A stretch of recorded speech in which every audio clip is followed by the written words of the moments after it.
आस्था को आधार मानकर हिंदुओं के पक्ष में फैसला सुनाया गया। आज उसी सर्वोच्च न्यायालय में महाबोधि महाविहार का फैसला जब 29 जुलाई को पूरा देश और देश के बाहर जितने 56 देशों के बुद्धिस्ट हैं, वो सब यही उम्मीद और आशा से सर्वोच्च न्यायालय की ओर देख रहे थे कि 29 जुलाई को फैसला आएगा और 1949 बीटी एक्ट जैसा कानून रद्द करके महाबोधि महाविहार बुद्धिस्टों को सौंप दिया जाएगा। उस दिन 29 जुलाई को सुनवाई नहीं हुई और 5 अगस्त तारीख रख दी गई। आज 5 अगस्त को भी हम सर्वोच्च न्यायालय पहुंचे हैं। एडवोकेट सुजीत सम्राट जी, मंजीत नोटियाल जी और तमाम सभी साथी हमारे अधिवक्ता और देश से कई लोग जो बुद्धिस्ट है, जो इस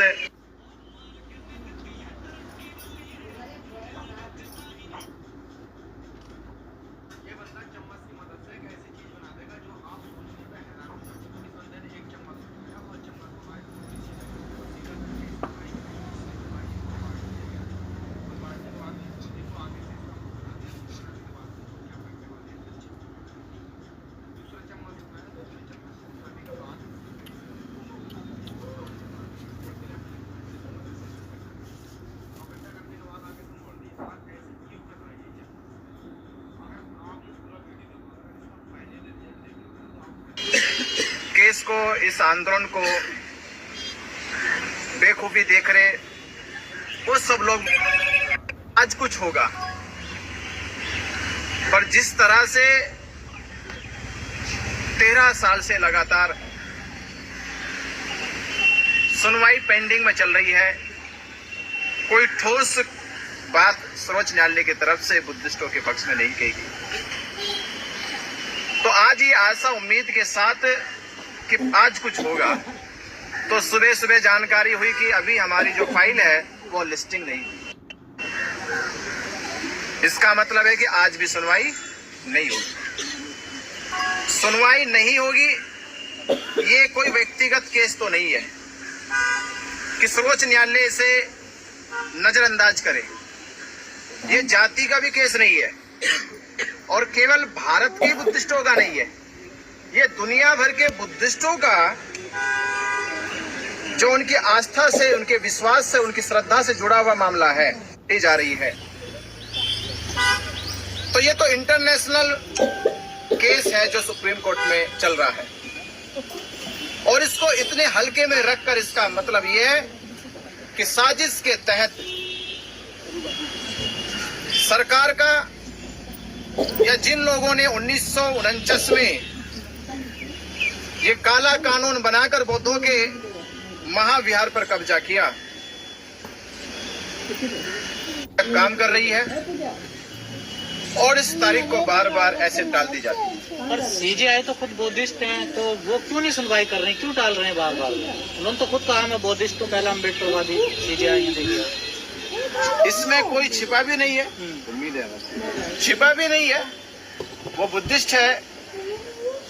इस बात को वो अभी नागपुर में डॉक्टर अंबेडकर जी के नाम से एक भव्य पार्क बना था, वो उस पार्क के भारत के बुद्धिस्ट और अंबेडकर वादियों को तो पूरी उम्मीद आशा है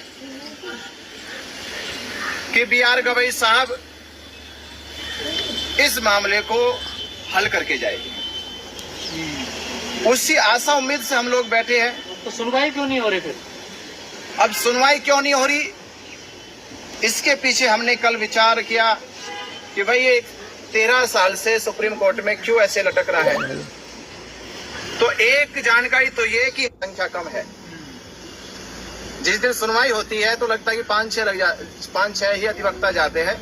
तो हम प्रयास करेंगे कि अब हमारे अधिवक्ताओं की संख्या जिस दिन तारीख हो वो 20 से 30 में लग जाए, तो जज साहब को भी लगे कि ये एक वकील नहीं लड़ रहे, 2 वकील नहीं लड़ रहे, 5 नहीं लड़ रहे, ये तो 30-40 वकील आके इस केस की सुनवाई के लिए आए हैं, केस लड़ने के लिए आए हैं, तो हमें कोर्ट रूम के अंदर अधिक से अधिक अपने अधिवक्ताओं को भेजना है।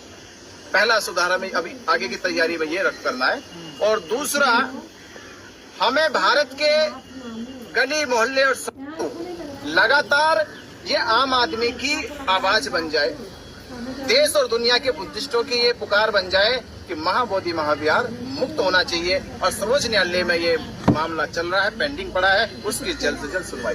तो क्या देरी की वजह ये तो नहीं है, बनते भी आपस में बटे हुए हैं? नहीं, ऐसा देरी की कोई वजह नहीं है, क्योंकि ये कल की बात नहीं है, ये तो 13 साल से और आंदोलन 134 साल से चल रहा है।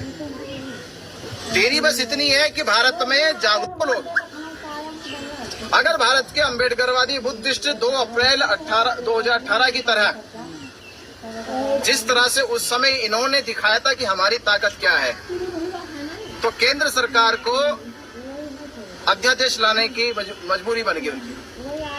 तो हमें जरूरत है कि देश में ऐसा माहौल बनाया जाए। जी, आप लोग तो आंदोलन कर रहे थे, आप जेल में भी चले गए, तो क्या आंदोलन से बात नहीं बनी आपको, जो अब इधर की उम्मीद जगी है कि हमें सर्वोच्च न्यायालय से ही कुछ मिले?